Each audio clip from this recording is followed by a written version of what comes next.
There are 6-year-olds who spend their summers chasing ice cream trucks and arguing about cartoons. And then there was Emma Brooks, who spent hers memorizing which pocket had the crackers, making sure her little brother's shoe was tied twice, and learning that the woman who was supposed to protect them had been quietly building a plan to make them disappear. Vanessa Brooks looked like a devoted stepmother to everyone who didn't look closely enough.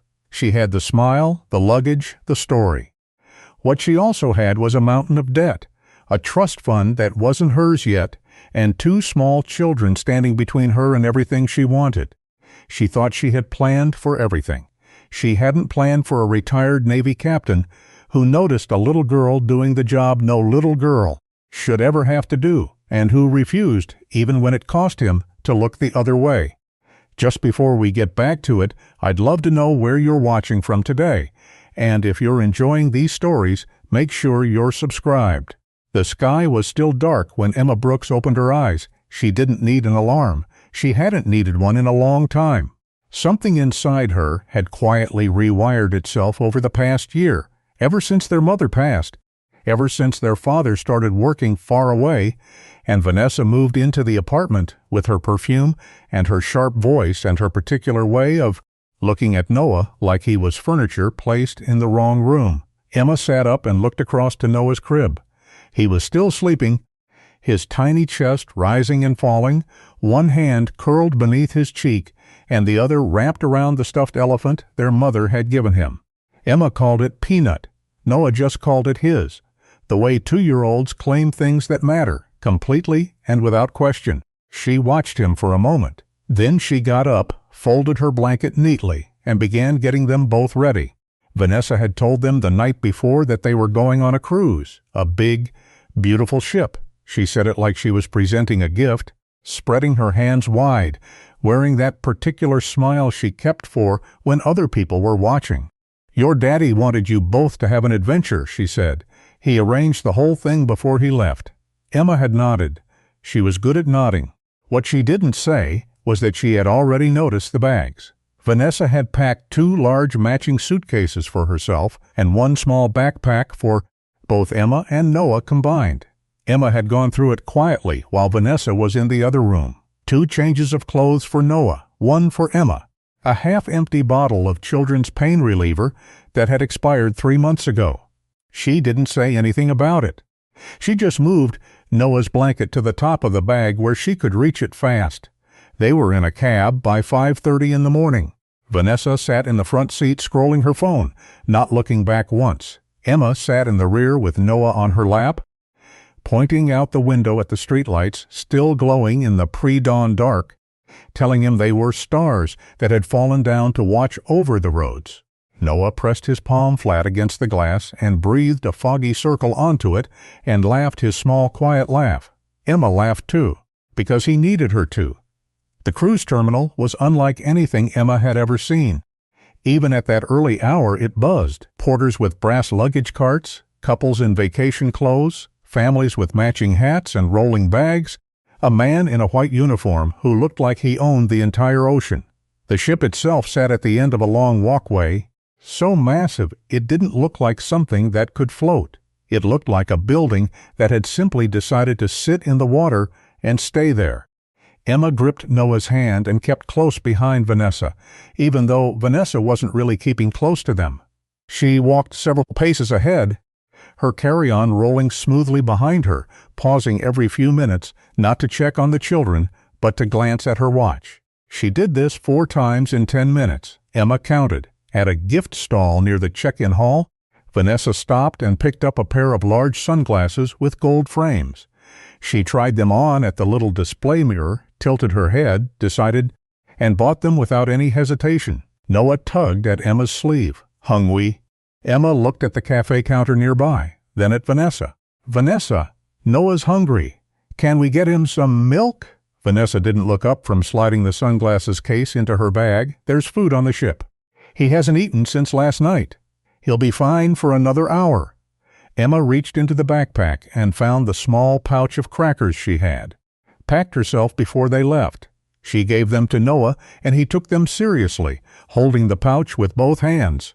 breaking each cracker carefully in half before eating it like it was important work. A woman nearby, older, with reading glasses pushed up on her head, glanced over and smiled at them. Emma smiled back. The woman looked once at Vanessa's turned back and then back at Emma, and her smile shifted the way adult smiles sometimes do when they've noticed something they aren't quite sure how to name. She moved on. Most people did. It was near the boarding line that Emma overheard the phone call. Vanessa had stepped maybe 10 feet to the side, close enough that she clearly didn't consider a 6-year-old worth worrying about. Her voice was low and turned away from the crowd, but the terminal was quieter in this section, and Emma had learned, over the past year, to listen carefully to things that were not meant for her. She was crouched down adjusting Noah's left shoe when she caught one sentence clearly before a luggage cart rattled past and swallowed the rest. "They won't be my problem anymore." Emma stayed very still with Noah's small foot in her hands and finished tying the lace. She did the double knot carefully. She set his foot down and stood and picked up his hand, and they walked back toward Vanessa without Emma saying a word, because she was 6 years old and the sentence didn't make complete sense to her yet. But it stayed with her the way certain things stay. Not understood, just held somewhere quiet, waiting.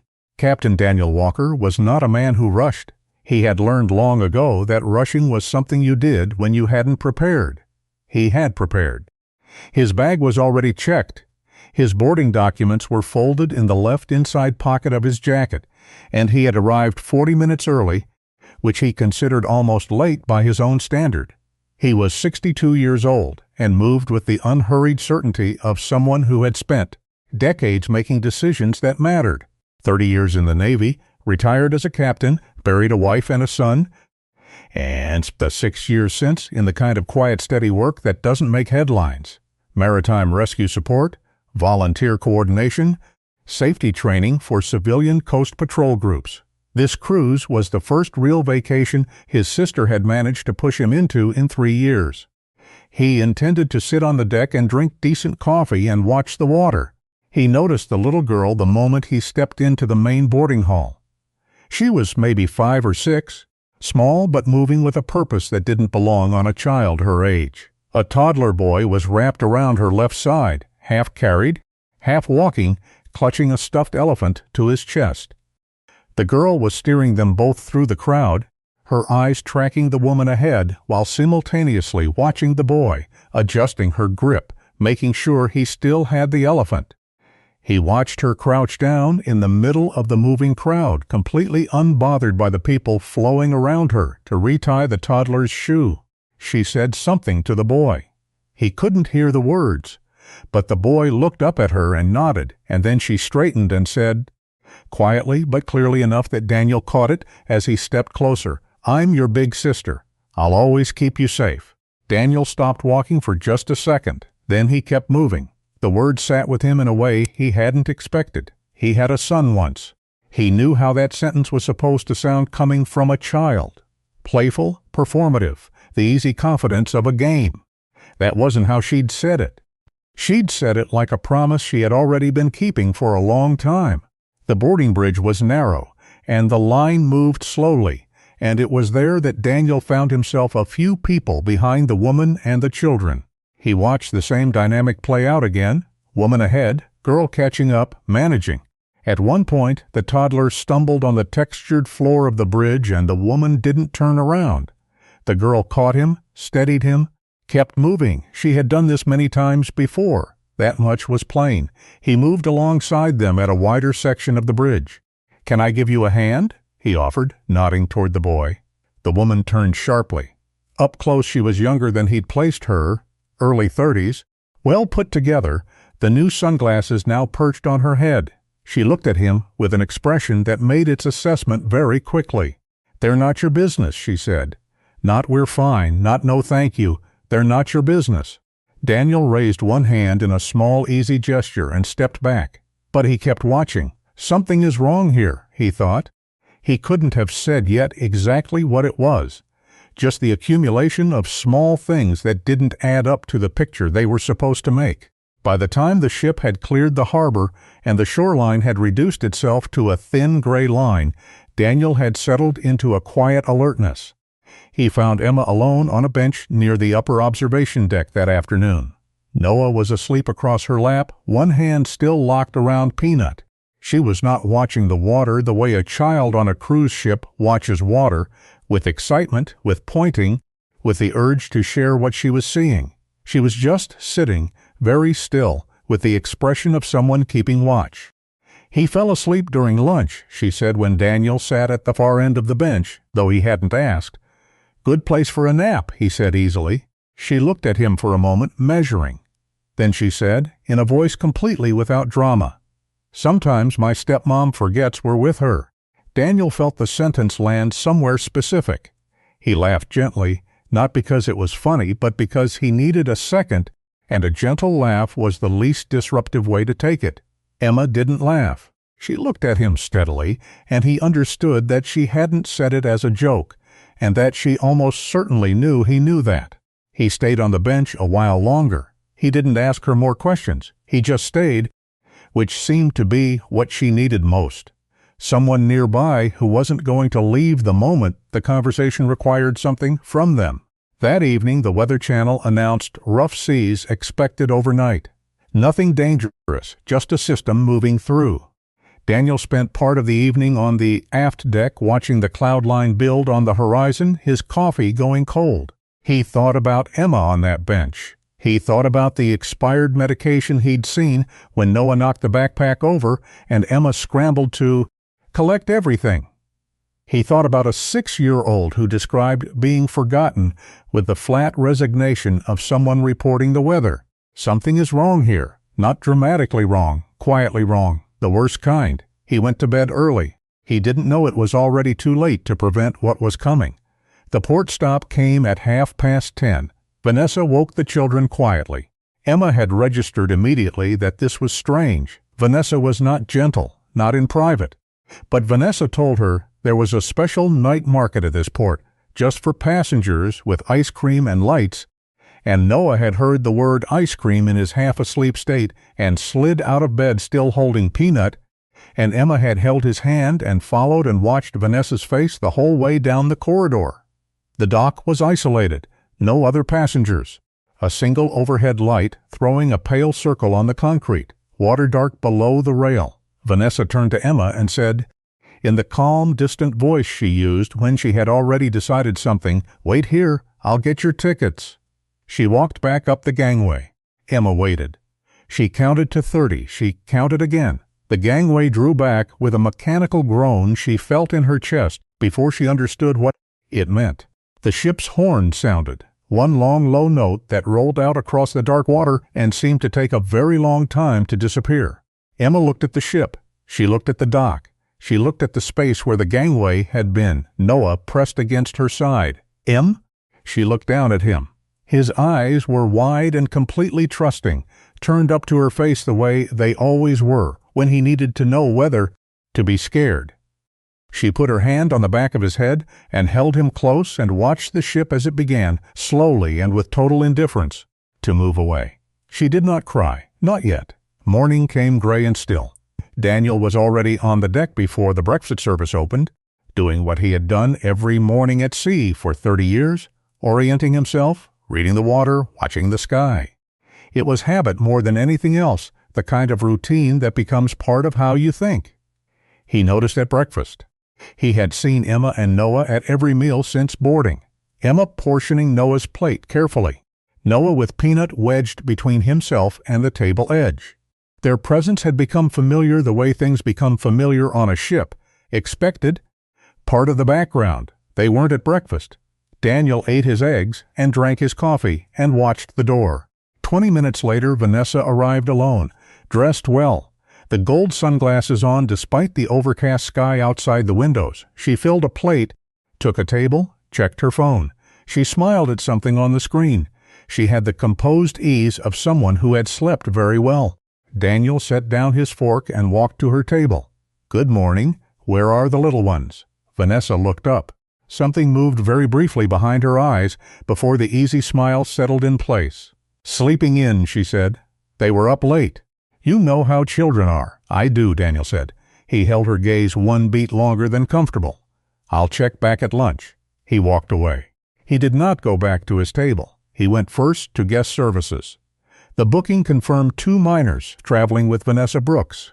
No record of the children being seen since the previous evening.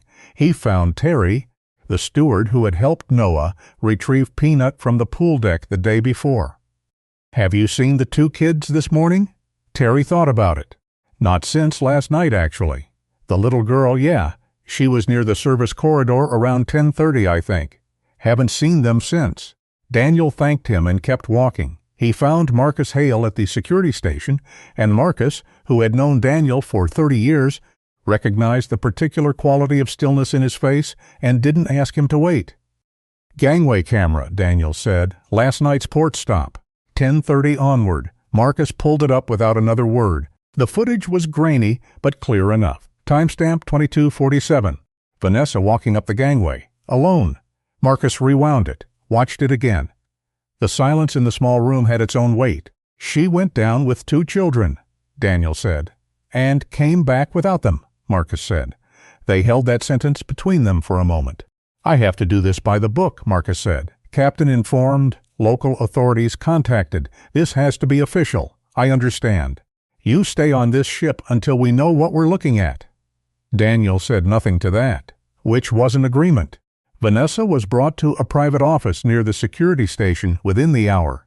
She was not under formal constraint. She understood that clearly and worked with it from the first sentence.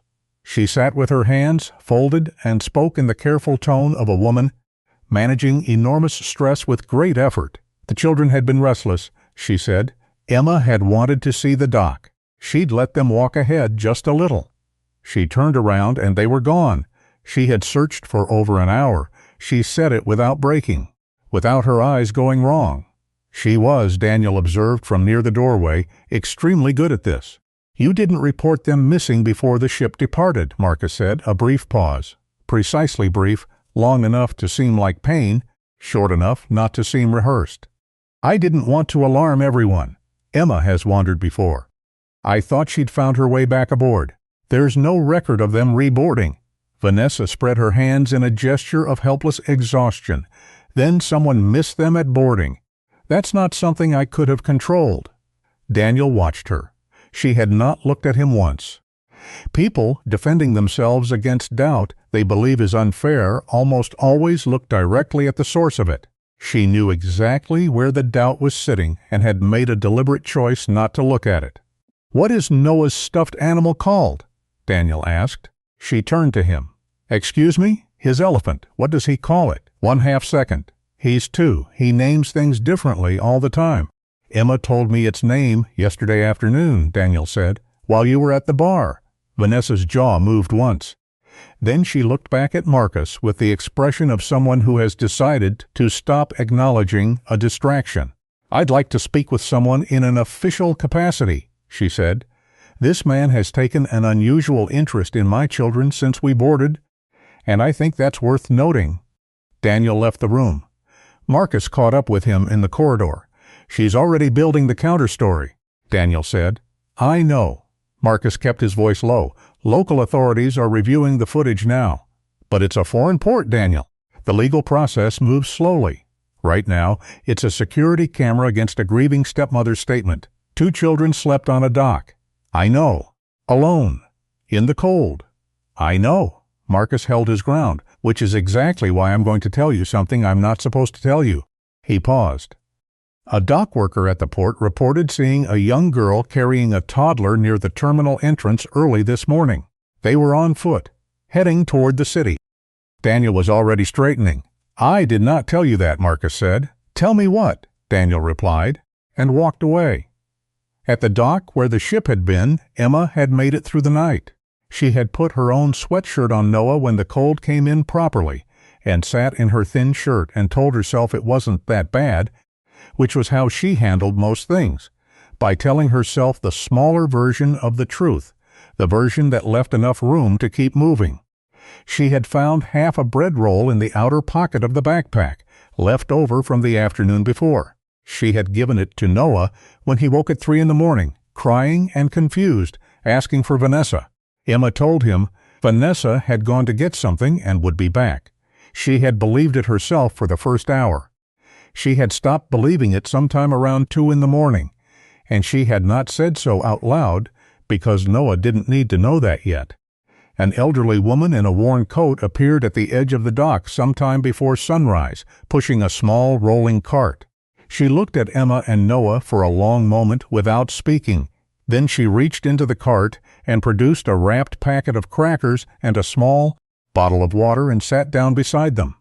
"Are you lost, baby?" she asked. Emma looked at her. "I'm waiting," she said. "My daddy will come." The woman nodded slowly and stayed without asking more questions, which was the kindest thing she could have done.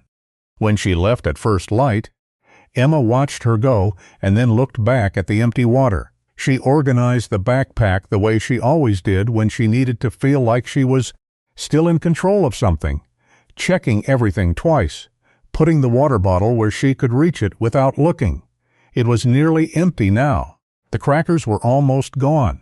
She was 6 years old, and she was the only plan there was.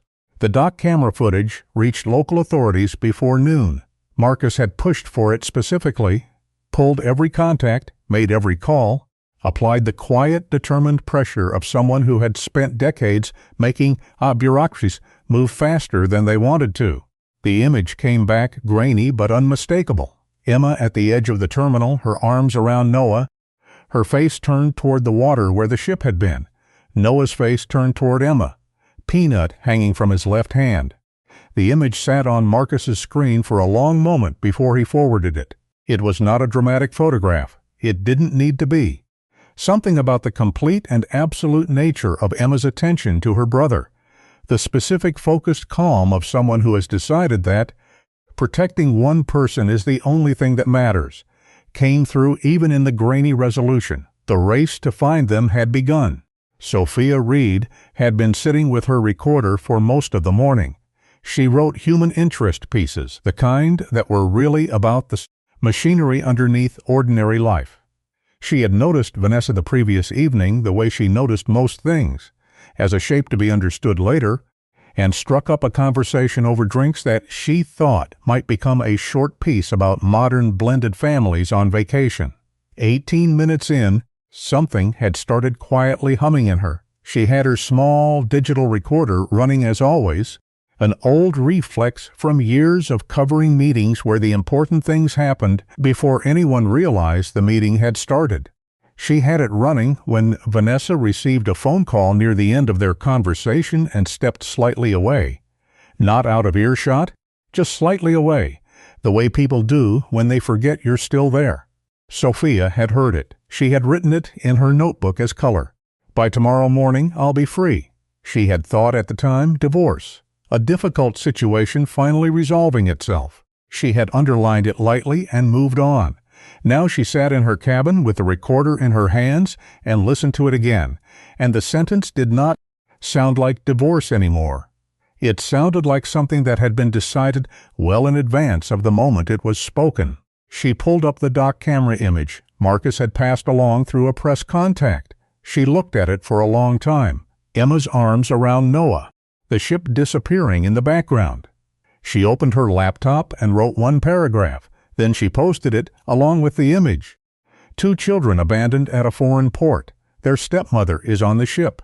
Their father is unreachable offshore. Someone knows where they are. Within the hour, it had been shared 10,000 times.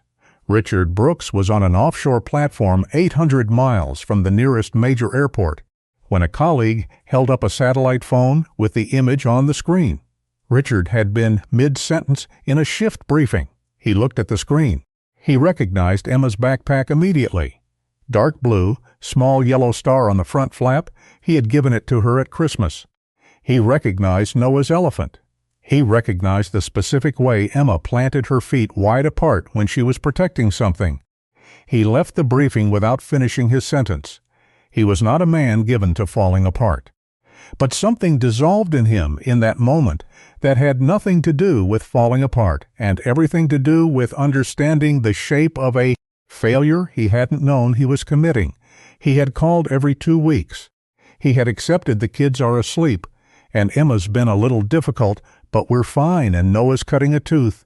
Nothing to worry about. He had wanted the world to be manageable from a distance, and Vanessa had been very good at telling him it was. The image on that small screen told him what was actually true. He had been gone too long. His children had been alone. He was already moving toward the emergency transport before the phone was back in his colleague's hand. Back on the ship, Vanessa had found her footing. The security footage was a problem she couldn't erase. What she could do was build enough noise around it that people lost confidence in their own clarity. Make the picture complicated enough that the camera became one piece of a messy story rather than a damning one. She had been doing this her whole life. She told 3 passengers, carefully and with the right amount of reluctance, that Emma had a habit of wandering, that the little girl had been difficult and unpredictable since the trip began, and then, with just enough hesitation to make it seem like something she hated to say. That older man, the retired Navy captain, he'd been paying very close attention to my children since we boarded. I didn't want to say anything, but now I feel like I have to. She watched the doubt move across their faces. She watched them look at each other. It was enough. 2 passengers went to guest services within the hour. A formal complaint was registered. Port Authority was notified. And Daniel Walker, who had left the ship without authorization to follow a dock worker's tip, was now being asked to come in for questioning. The noise was working. Daniel had left the ship before the Port Authority could formally stop him. He had the dock worker's description in his head, a small girl in a blue and white shirt, carrying a toddler, heading east from the waterfront, and he moved through the port city streets with the methodical patience of someone who had done searches before, in worse conditions with higher stakes. Every bench, every doorway with any shelter to it, every covered space that a scared child might choose because it felt safer without feeling too exposed. He had been searching for less than an hour when his phone rang. Marcus. "She's been talking," Marcus said without preamble.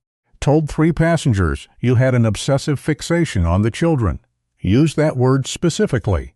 2 of them filed a complaint with guest services, and it's been passed to the Port Authority liaison." Daniel kept walking. "What does the complaint say?" "That you'd been watching the children unusually since boarding. That Vanessa was concerned but didn't want to make accusations. That you left the ship without authorization." A pause. "Port Authority wants you to come in, Daniel. They're not asking." He stopped at the corner of a narrow street and looked both ways. Old buildings. A market in the distance, shuttered now, a row of benches along a low wall. "If I come in," he said, "how long does that take?" "Hours." She's been very specific. They have to process it. He thought about Emma. He thought about Noah. He thought about a 6-year-old carrying a 2-year-old through a city she didn't know, with no phone, no money, and a backpack that had been nearly empty to begin with. "I'll come in," he said. "But Marcus, there's a dock worker at the terminal. He saw the children this morning. Someone needs to take his statement right now. Not after they're done with me now." He gave Marcus the details and hung up. 2 Port Authority officers found him 4 minutes later. He went with them without argument, because making a scene helped no one. But as they walked him to the vehicle, he said, clearly and calmly, "The dock worker. That statement is the most important thing happening right now." One of the officers glanced at the other. Neither responded, but one of them made a call as they reached the car. Back on the ship, Vanessa had watched Sophia's post spread across every platform and understood that the window for managing the story from the outside was closing fast. She stood at the rail of the upper deck with her phone in her hand and the wind pulling at her hair and the numbers climbing. Shares, comments, news outlets picking it up, and she ran her options the way she always ran options, quickly and without sentiment. The footage existed. She couldn't change that. What she could still change was the interpretation of it. She had planted the seed about Daniel. She had established herself publicly as a distraught stepmother. She had been careful, and she had been consistent. What she needed now was an exit before the financial investigation caught up with what she already knew Marcus was quietly pulling. She stepped away from the rail and made a call. "I need to know about getting off at the next port," she said quietly, "before the officials stop.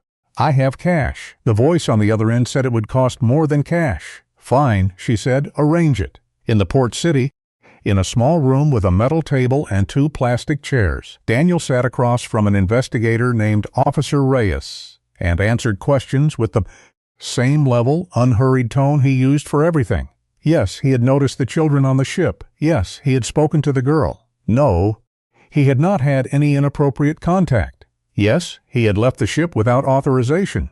Yes, he understood that was a problem. Officer Reyes studied him across the table with the expression of someone trying to decide whether the man in front of him was a threat or an asset. "The woman claims you were preoccupied with her children." "She says a lot of things," Daniel said. "The gangway footage says something different. The footage shows her returning alone. It does not tell us why." "No," Daniel agreed. "The custody documents will help with that." Reyes looked up. "What custody documents?" "The ones that show she controls access to the children's trust fund only while they remain in her care. If they're declared lost or taken into foreign custody, the guardianship clause triggers and the money transfers to her directly." He held the investigator's gaze. "My contact on the ship has been pulling financial records. I'd suggest you request them formally before she has time to destroy anything." There was a silence. "How do you know about a guardianship clause?" Reyes asked. "Because it's the only thing that explains why a woman with 2 suitcases packed 1 small backpack for 2 children and walked them to an isolated dock at 11 o'clock at night." Daniel leaned forward slightly. "She didn't lose those kids, officer. She put them down." Reyes looked at him for a long moment. Then he stood and left the room. Marcus had been pulling threads since before sunrise. What he found, carefully and methodically through the ship's guest records and the contacts he had quietly activated through old maritime channels, was a financial picture that had no innocent explanation. Vanessa's accounts were stretched past recovery, loans taken against other loans, credit lines maxed and restructured and maxed again, a pattern of spending that had been escalating for 2 years. The trust fund Richard had established for Emma and Noah after their mother died was substantial, more than substantial. It was the kind of number that changed what a person was willing to do. And buried in the guardianship paperwork Richard had signed 18 months ago in a lawyer's office, probably while still grieving, probably believing he was simply protecting his children's future, was the clause that made everything make sense. Marcus called Officer Reyes directly. He forwarded the documents. He made sure they arrived before anyone from Vanessa's side of the conversation could think to interfere. Then he called Daniel. "It's confirmed," Marcus said. "It was planned. The finances, the guardianship clause, this whole trip. She brought them specifically to leave them." Daniel sat in the metal chair in the small room and felt the weight of that settle over him like something cold. He had suspected it since the gangway footage, knowing it was different from suspecting it. "The children's father," he said. "Is there any contact with him? He's in the air. Left the offshore platform the moment the story went online." Marcus paused. "He tried to call Vanessa 12 times before his transport lifted." She answered once. "What did she say?" "That the kids were asleep and everything was fine." Meanwhile, Vanessa had found Richard's call in her missed log and answered it the one time she decalculated she had to, the time when not answering would look like guilt rather than distraction. She had kept her voice soft and unhurried. "The kids are asleep," she said. "It's been a stressful day, but everything is fine. I'll have Emma call you in the morning." She had ended the call before he could ask anything specific. Daniel, passing through the corridor outside the investigation room after Reyes, stepped out, had overheard enough through the thin wall, the tone of it, the practiced smoothness. He had pressed the information flat in his mind and stored it and said nothing yet, because timing was everything, and his timing had to be right. On the streets of the port city, Emma had been walking for hours. She had left the dock when the sun was still low, not because she had a plan, but because staying felt like giving up, and Emma Brooks did not give up. She had Noah on her hip, his weight familiar and constant, his head resting against her shoulder with the heavy warmth of a child who isn't well. She had noticed it the way she noticed most things about Noah, quietly, before it became a problem. The heat coming off his forehead when she pressed her cheek to it. The way he'd stopped asking questions, which was the thing Noah did constantly when he was healthy, pointing at everything and asking what it was in that insistent 2-year-old way that usually drove Vanessa to sharp words, but that Emma had always answered patiently. He wasn't asking questions now. He was just holding on. She gave him the last of the water at a bus bench on a wide street. She rationed it, tipping the bottle carefully so most of it went to him and just a small amount wet her own lips. She watched his face while he drank, and the heat in his skin had not gone down. "I'm going to find help," she told him. "I promise, Noah. I'm finding help right now." She kept walking. The false lead came in mid-afternoon. A shopkeeper on the eastern edge of the market district reported seeing a girl matching Emma's description near a playground. Authorities redirected toward that location. Officers spent 40 minutes combing the area before it became clear the child in question was a local girl older than Emma, dark coat, not a blue and white shirt. 40 minutes, gone. The dock worker's name was Gerald, and he had worked the port terminal for 11 years, and he had a memory for things that were out of place. He gave his statement to an officer in the Port Authority office with the methodical thoroughness of a man who understood that details mattered. The girl had been small, he said. Serious-looking, the kind of serious that didn't belong on a child her face. She was carrying the little one high against her chest, turned sideways, the way you carry something precious. She had a backpack, dark blue, he thought, something on the front. She had been moving east, away from the waterfront, into the older part of the district. He had almost called out to her. A truck had come through the gate, and by the time the noise cleared, she was gone. The statement reached Marcus. Marcus pushed it to Officer Reyes. Reyes looked at the map on his wall and marked the direction and picked up his radio. Daniel, sitting back in the metal chair after Reyes returned, heard the words Old Market District and felt something shift in him the way it always shifted, when things were finally moving in the right direction. "That's where she is," he said. Reyes looked at him. "A child looking for safety in an unfamiliar city goes toward density but not the center," Daniel said. "Enough people to feel less exposed. Enough shelter to stop moving. The Old Market District has both." He leaned forward. "Let me help. I know how to run a search pattern. I know what to look for." Reyes studied him for a moment that felt longer than it was. "You stay with my officers," he said. "You do not approach independently. You do not take any action without authorization." "Understood," Daniel said. Reyes handed him a radio. The Old Market District at dusk was a maze of narrow streets and close buildings, and the particular kind of urban quiet that settles in when the daytime business has packed up and the nighttime business hasn't started yet. Daniel moved through it with 2 officers, reading the streets the way he had learned to read terrain, not just what was there but what the shape of it told you about where someone would go.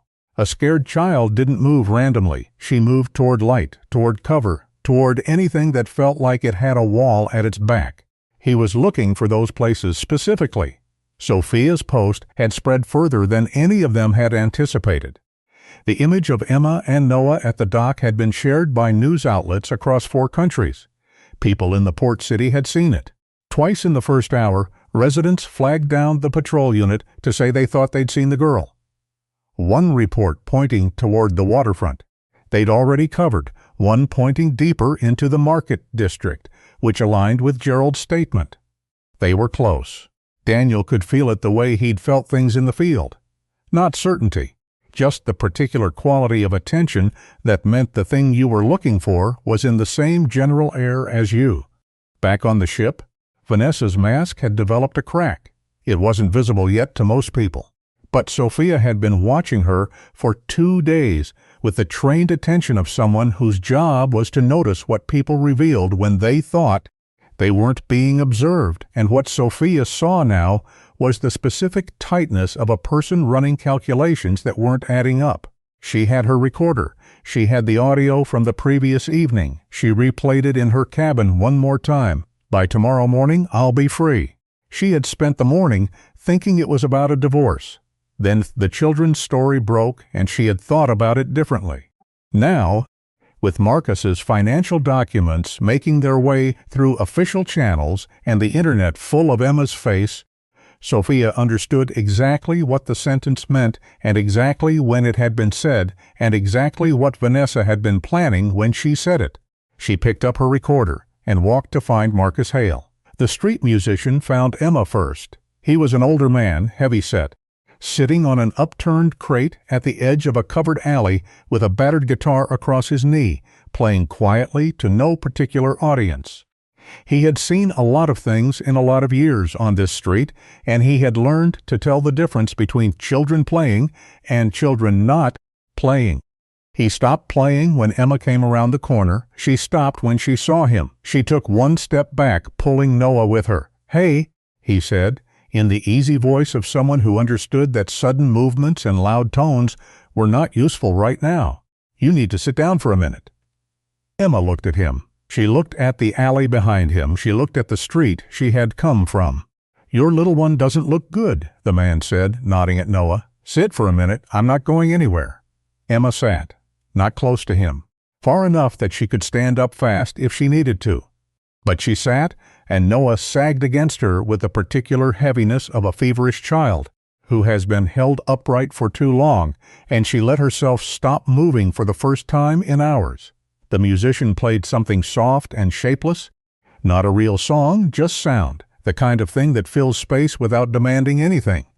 After a while, Emma said, very quietly, "To no one in particular. Our mommy died, and our other mommy left us too." The musician kept playing. He didn't respond immediately, because immediately was the wrong time. He just let the sentence sit where she had put it. Then he said, "You got a brave heart, little one." Emma looked at Noah's face. His eyes were closed. His breathing was too fast and too shallow, and the heat off him was bad now, worse than it had been at the bench. She stood up. "I need to find a doctor," she said. The musician stood too. "There's a clinic 2 streets east," he said. "Blue cross on the wall. You'll see it." Emma shifted Noah higher on her hip and started walking. The clinic was closed. She stood in front of the metal shutter with Noah against her chest and knocked 6 times with the flat of her hand, waiting between each set, listening for sound from inside. Nothing. The lights were off. The shutter was down and locked. She sat on the step. She had no water left. She had no food left. The backpack had 1 clean shirt in it, and the empty water bottle and the expired medication she couldn't use, and nothing else.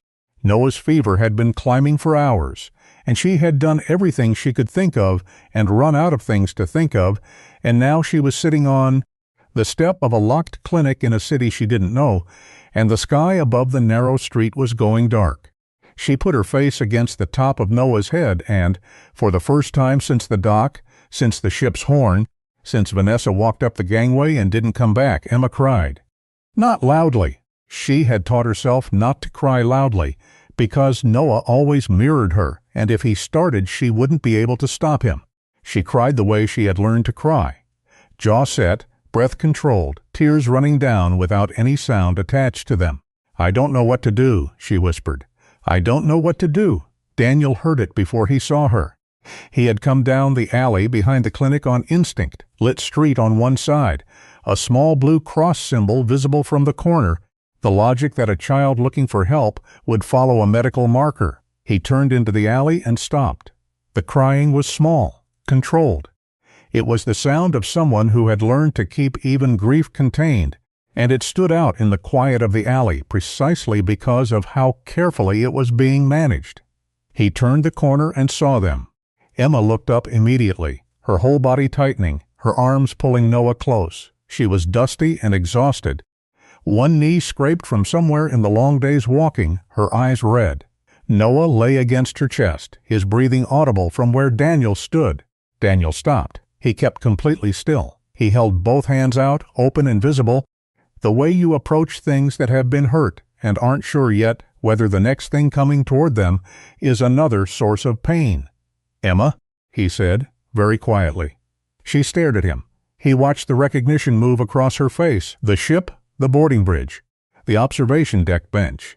He watched her want to trust it and not yet know if she could. He didn't rush her. He didn't move closer. He just said, "You don't have to be brave alone anymore."